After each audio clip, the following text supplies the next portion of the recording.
Boa noite, pessoal. Meu nome é Caio e hoje a gente aqui da Bora Estudar preparou uma aulinha para vocês para se prepararem para o Quiz 1 de Contabilidade Financeira. Bora lá?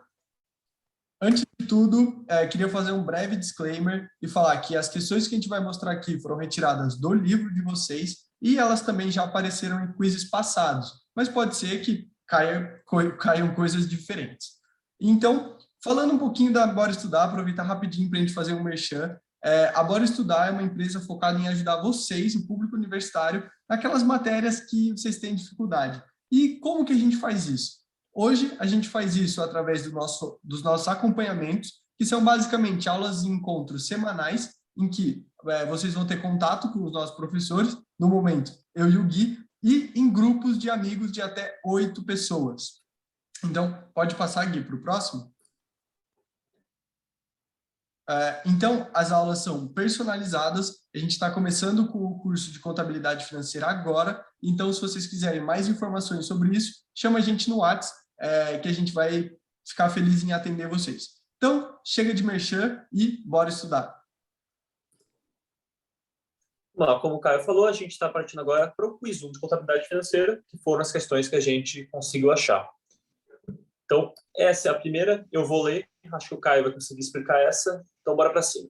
A demonstração de resultado e a demonstração dos fluxos de caixa fornecem informações sobre, respectivamente, de uma empresa durante um período. E aí ele te dá 5 alternativas para você responder.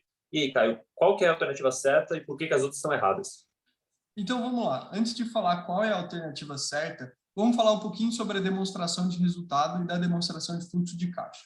A demonstração de resultado é aquela onde aparece vários nomes em lista, sendo o primeiro deles a receita. Então, aparece primeiro lá a receita e depois a gente vai subtraindo vários números da receita. São eles os custos que a empresa tem, as despesas administrativas, as despesas de vendas, o imposto de renda, e lá no final da demonstração de resultado, a gente sempre encontra o lucro líquido, certo? Então, no final da demonstração de resultado, a gente sempre encontra o lucro líquido. Guarda essa informação que ela vai ser útil para a gente daqui a pouco para resolver a questão. Falando um pouquinho mais sobre a demonstração dos fluxos de caixa, a demonstração do fluxo de caixa, ela não está nem aí para o lucro, ela não está nem aí para balanço, para nada. A demonstração de fluxo de caixa, basicamente, é um lugar onde as pessoas anotam quanto que entrou de dinheiro e quanto saiu. Então, por exemplo, eu comprei um celular, eu gastei R$8.000. Então, lá na minha demonstração de fluxo de caixa, eu vou colocar menos 8.000. Pronto, só isso. Ele não quer saber se eu paguei imposto ou não, ele não quer saber se eu tive lucro ou não, ele só quer saber quanto de dinheiro saiu. E aí, no mês seguinte, a minha mãe me deu uma mesada de R$5.000. Minha mãe está cheia da grana, ela me deu R$5.000 de mesada. Então, foi lá, a demonstração de fluxo de caixa, a única coisa que ela quer saber é quanto dinheiro entrou? Ah, entrou R$5.000. Então, basicamente, ele quer saber as transações de dinheiro. Quão líquido o dinheiro está? O dinheiro está entrando muito? O dinheiro está saindo muito? Quando que o dinheiro está entrando? Quando que o dinheiro está saindo? Certo? Então, já vou direto na resposta correta. A resposta correta é a letra D, a quarta, é lucratividade e liquidez. Por quê? Porque a demonstração de resultado está focada no lucro líquido, ou seja, a lucratividade, quanto que a empresa está ganhando de dinheiro a cada vez que ela faz a operação, e a demonstração de fluxo de caixa só quer saber quanto dinheiro entra e quanto dinheiro sai. E isso é liquidez, é quão rápido o dinheiro entra, quão rápido o dinheiro sai, se tem dinheiro para pagar a conta ou não. Não importa se está dando lucro, não importa se está dando prejuízo, nada disso. É só o quão rápido o dinheiro entra ou sai. Bem parecido com produtos financeiros. Lembra quando a gente falava de liquidez em produtos financeiros? Que era, por exemplo, se eu consigo liquidar o meu dinheiro rápido, se eu consigo ganhar dinheiro com a minha ação rápido, é uma ação mais líquida. Agora, se eu não consigo, se eu demoro, meu investimento só vai me render daqui a anos, é uma coisa não líquida. Então, lembrar sempre que a demonstração do fluxo de caixa, ela só se preocupa com a liquidez. Beleza? Falamos demais já dessa. Se tiver dúvida, manda aqui no chat. Não tem chat, então comenta, manda nos comentários, ou então manda no WhatsApp, que a gente resolve também. Bora para a próxima, Gui? Bora. Vamos lá, essa aqui eu vou resolver. A Inc. Corporation, uma empresa japonesa de construção civil, reportou um saldo de impostos a pagar de 3.700 no final de 2013 e 14.300 no início de 2013. Então, beleza. Peraí, no começo do ano, o cara tinha que pagar 14.300 e no final do ano ele tem que pagar 3.700. Então, peraí, ele quitou uma grande parte da dívida dele. Só um adendo aí. Vamos continuar. O lucro antes do imposto de renda em 2013 totalizou R$ 73 mil. Assuma que a empresa é sujeita a uma tributação de 43% sobre o seu lucro. Apure o valor de impostos pagos em 2013. A Inc. Corporation aplica o IFRS. Não sei se vocês viram ainda sobre o IFRS, mas não é algo que vai ser decisivo aqui nessa questão. Então, bora lá. Como que a gente resolve isso? Vamos para o Excel. É o melhor jeito que a gente tem para resolver. Então, a gente está aqui no nosso Excel. Acho que dá para ver bem. Dá até para aumentar um pouquinho. A gente tem aqui o valor no início e um valor no fim do ano. Lá no início do ano, o cara estava devendo quanto? 14.300, é isso? Confirma. E lá no final do ano, ele estava devendo 3.700. Opa, 3.700. Perfeito. Então, a gente tem esses dois valores. Se eu sei quanto ele tinha no início, eu sei quanto ele tinha no fim, eu sei quanto que ele pagou. Eu vou escrever aqui, ó, pagou. Eu vou deixar... vai ser um... Pagou aqui. Eu só vou deixar isso daqui mais bonitinho, assim, beleza. Esse daqui vai ser o meu output, meu resultado final. Então, é só eu pegar quanto tinha no início, 14.300, menos quanto tinha no fim, 3.700. Ótimo. Rodei. Então, o cara já pagou 10.600. Isso daqui foi só para quitar a dívida de imposto que ele tinha. Só que nesse ano, o cara ele lucrou. Então, ele lucrou aqui, ó. Lucrou 73 mil. 73 mil. E ele paga, em cima desse lucro, 43%. Então, eu sei que ele vai pagar 43% vezes 73 mil. 73 mil já foi o lucro dele. O lucro antes do imposto de renda, justamente. O lucro sem pagar imposto. Então, o cara vai ter que pagar aqui, ó, 31.390. Ótimo. Eu tenho, vou deixar no mesmo formato ali, ó. A gente sabe que esses dois, ó, tanto esse quanto esse de cima, são coisas que esse aqui ele pagou e esse aqui ele vai ter que pagar ali no final do ano. Mas tudo em 2013. E a pergunta é justamente essa. Quanto que foi o valor de impostos pagos em 2013?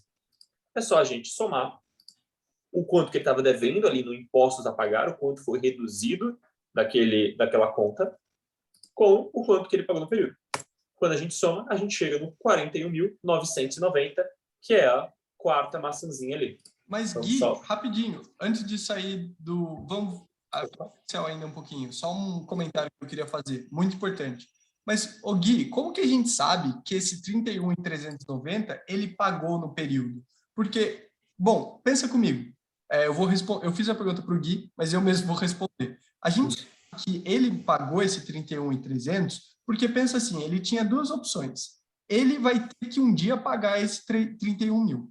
Ele pode pagar hoje e quitar a dívida dele, ou ele pode fazer um lançamento lá em impostos a pagar. Só que concorda comigo que se ele tivesse decidido deixar para pagar depois, a conta no balanço, a conta imposto a pagar ia ter que ficar maior do que no início do ano. Porque pensa assim, bom, ele estava com 14.300 no início, ele teve um gasto de imposto de renda de 31 mil.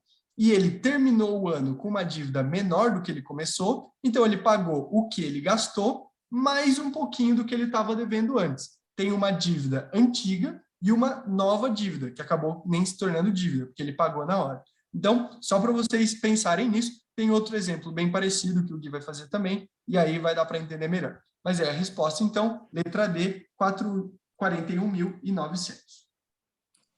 Boa, vou apresentar de novo, mas a próxima também vai precisar do Excel. Tudo que precisa de número, já deixa o Excel aberto ali na hora da prova, que você vai precisar. A Bezerra S.A., uma grande empresa petroquímica brasileira, reportou um saldo de 1.600 em contas a receber no final de 2013 e 1.500 no início de 2013. Então, o que aconteceu? Eu tinha para receber 1.500, no final do ano eu tenho que receber 1.600. Então, peraí, eu não recebi nada. Na verdade, os clientes estão me devendo mais ainda. Estão me devendo, nesse caso, a gente consegue fazer de cabeça, eles estão me devendo R$100 a mais, certo? Porque a conta aumentou de 1.500 a 1.600. A sua demonstração de resultado reportou um total de receita de vendas de 12 mil. Então, os caras ganharam naquele período, lá em 2013, 12 mil reais. Só que, peraí, os caras ganharam 12 mil. Não, ok, vamos continuar.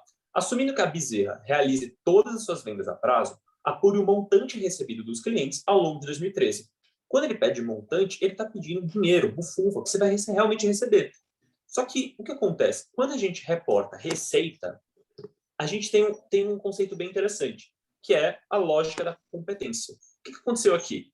Os caras, eles já forneceram um produto. Eu sou lá uma empresa de sorvete, eu entreguei o sorvete para o Caio. Se o Caio não me pagar, eu estou como contas a receber. Só que, efetivamente, eu já entreguei o produto, eu já fiz a minha obrigação. Agora eu só estou de boa. O problema é do Caio, ele que me paga.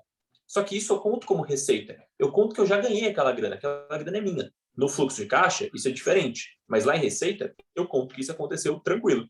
E aí ele está perguntando, quanto você realmente recebeu? Vamos lá para o Excel, então. Essa daqui é mais fácil, mas vamos lá. Então, eu recebi 12 mil reais. Ok, só que o que está acontecendo? Dentro desses 12 mil reais, eu estou contabilizando 100 reais que variou. De onde que ele variou? 1.600 era quanto que era a minha conta a receber no final de 2013. E 1.500 lá no início. 1.500, tá certo. Então, variou 100 reais. Só que 100 reais está contido aqui. Então, na realidade, você não recebeu 12 mil. Você recebeu 12 mil menos 100 reais. O Caio não te pagou os 100 reais do sorvete. Ele está te devendo, não entra no seu montante. Por isso que a resposta certa é 11.900. Esse é o seu real montante. Deixa eu pintar de verdinho. 11.900 seria a maçãzinha E. Boa, Perfeito? exato. Porque existem duas coisas bem diferentes. Uma coisa é você vender um produto e a outra é você, de fato, receber o dinheiro. Então, lá na receita de vendas, ele vai entrar tudo que eu vendi. Não importa se eu vendi um carro para o Guilherme e o Guilherme só vai me pagar daqui a 50 anos. A lógica da competência não está nem aí para quando o dinheiro vai entrar. A lógica da competência só se importa quando eu vendi. Eu fiz a venda, eu vou contabilizar. Ao contrário da lógica de caixa. A lógica de caixa, não. A lógica de caixa é quanto eu de fato recebi. Eu vendi 12 mil, mas eu só recebi 11.900. E como a gente sabe isso? A gente sabe que eu só recebi 11.900 porque o nosso contas a receber no período aumentou em 100 reais. Beleza? De boa essa questão. Bora para a próxima. Ele nem tem coisa para ler, nem tem enunciado. Só vai. Boa, exatamente. Começa assim, o que são passivos circulantes? Então, vamos falar um pouquinho sobre passivos e ativos, passivos circulantes e ativos circulantes, e não circulantes também.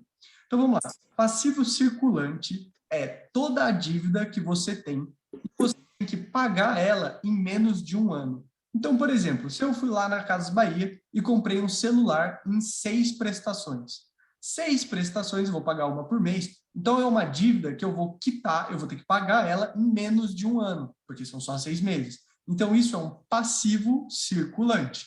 E o que é um ativo circulante? Ativo circulante é uma coisa que vai começar a me dar dinheiro em menos de um ano. Então, por exemplo, eu comprei uma cabra.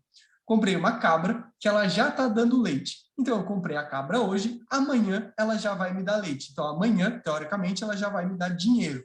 Só que, e se eu comprar uma cabritinha, uma filhotinha de cabra, que vai demorar 3 anos para crescer até ela me dar o dinheiro, até ela me dar leite? Então, aí que está a diferença. O ativo circulante é quando o seu ativo vai te remunerar, vai te dar algum dinheiro em menos de um ano. É a cabra já crescida que já está dando leite. Agora, o ativo não circulante é todo aquele que vai demorar mais de um ano para me dar o dinheiro. Então, se eu comprar uma cabrinha bebê, eu vou demorar muito tempo para ela começar a me dar leite. Isso é... Só um disclaimer, é bom a gente comentar isso. Quando a gente fala menos de um ano e mais de um ano, normalmente é o ano operacional da empresa. Vou dar um exemplo. Imagina que amanhã vai acabar o meu ano operacional. Amanhã é dia 31 de dezembro. E eu tenho um passivo, eu tenho que pagar aquela cabra no dia 2 de janeiro. Ele entraria ou não entraria como meu passivo circulante? No caso, ele não entraria. Mas espera aí, só são 2 dias, como assim? Sim, porque o ano acaba lá no dia 31 de dezembro, nosso ano contábil. Cada empresa pode fazer o seu padrão, normalmente eles usam o ano inteiro, né? Não faz sentido, então vai de 1 de janeiro a 31 de dezembro. Só isso. Mas no exercício vai ficar bem mais claro, não tem essa pegadinha rolando, não. Manda bala. Perfeito. Então, voltando, só que o que é um ativo circulante na prática? Um ativo circulante na prática, tirando o exemplo da cabra, é dinheiro. É dinheiro, é bufunfa, é verdinha, como a professora Rosalba às vezes fala.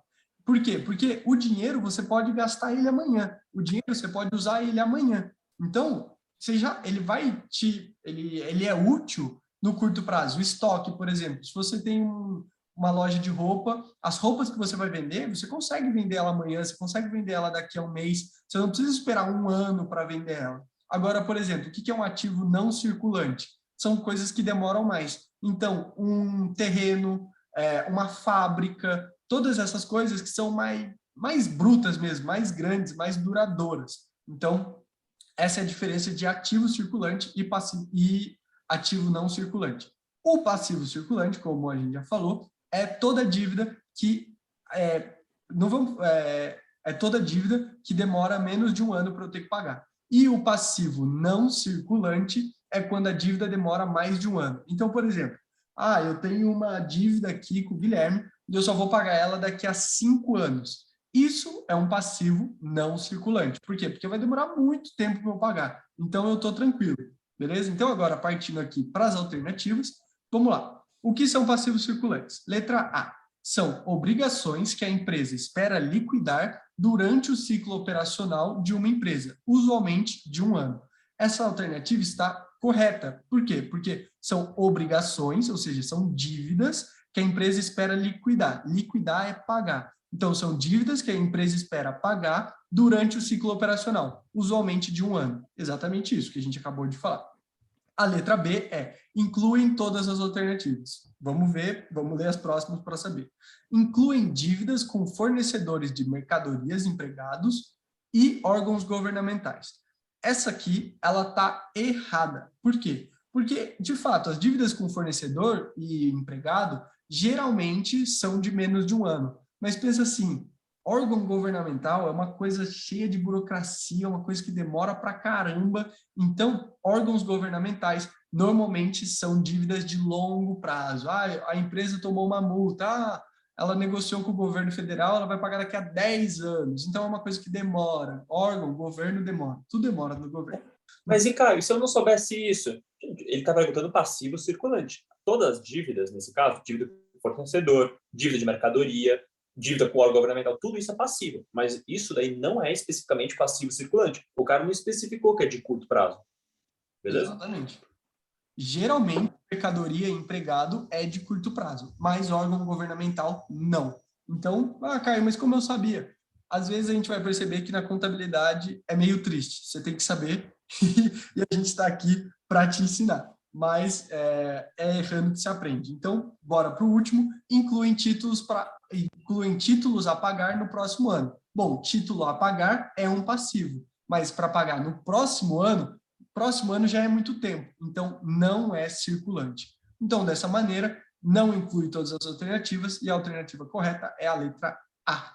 Beleza? Qualquer dúvida, manda no WhatsApp para a gente ou deixa aqui nos comentários. Vamos lá. Essa aqui é a última. A prova, a gente pegou aqui acho que 5 questões, não vai fugir muito disso, gente. Normalmente esses quizinhos são rápidos mesmo. Então, bora lá. Quando os fornecedores fornecem fundos para a empresa, qual das seguintes afirmações é verdadeira? Vamos lá. Primeira, fornecedores de matéria-prima ou mercadorias que não exigem pagamentos por 30 dias fornecem fundos de curto prazo.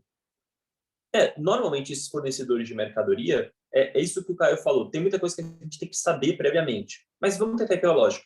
Fornecedores de matéria-prima, a galera que está dando aquele material para a gente produzir. E se eles não exigem pagamentos para 30 dias, então ele vai ser de longo prazo? Não. A natureza, normalmente, de matéria-prima ou mercadorias é de curto prazo. Não sei se você já viu um balanço patrimonial. Lá no balanço patrimonial, tem uma conta que se chama fornecedores. E essa conta fornecedores vai em um lugar muito específico no balanço. Ele vai no ativo circulante. Quando é circulante, é de curto prazo. Esse é o padrão da contabilidade. A gente coloca fornecedores, que são as dívidas que a gente tem com esses caras, lá nessa parte de ativo circulante, beleza? Próxima maçãzinha, todas as alternativas. Pô, não sei, eu não li o resto. Vamos ler o resto, então. Terceira maçãzinha. Credores de longo prazo requerem reembolsos do mutuário ao longo de um período que excede um ano. Nossa, o que é mutuário? Credores, quem está dando dinheiro. Mutuário, quem está recebendo. Ok? Então, se eles são credores de longo prazo, então faz sentido de que o período exceda um ano, seja maior do que um ano. Faz total sentido, a lei está certa. Próximo. A empresa deve reembolsar, usualmente com juros, valores específicos em datas específicas. Sim, se alguém te emprestou dinheiro, você vai ter que devolver aquele dinheiro com juros, claramente, normalmente assim, e você vai ter que desembolsar aquilo em uma data específica. Ok? Então já vem tudo acordado. Ótimo.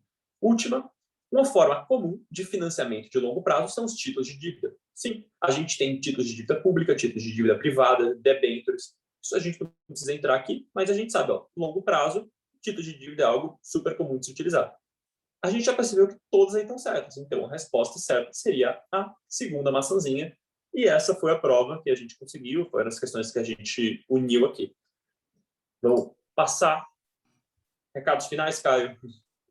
Muito obrigado se você assistiu a gente até aqui. Caso você queira fazer aula, tem o seu grupo de amigos, vem estudar com a gente. Os nossos contatos estão aqui. Eu sou o Caio, ele é o Gui. Outro muito importante fazer um disclaimer. Pessoal, estudem essa aula aqui. A gente contemplou alguns dos exercícios, mas vocês vão ver, contabilidade tem muito exercício, tem muita regrinha, tem muita coisa diferente. Então, façam as listas, o caderno de lista rosa, famoso, façam os exercícios indicados lá, tirem as dúvidas com as professoras e também venham estudar com a gente, porque acho que a gente consegue dar uma bela ajuda aí para vocês. Beleza? Se você não quer fazer 400 exercícios e talvez correr o risco de não entender, vem fazer aula com a gente, que a gente fala quais são os exercícios bons e te explica como resolver. Boa. É isso.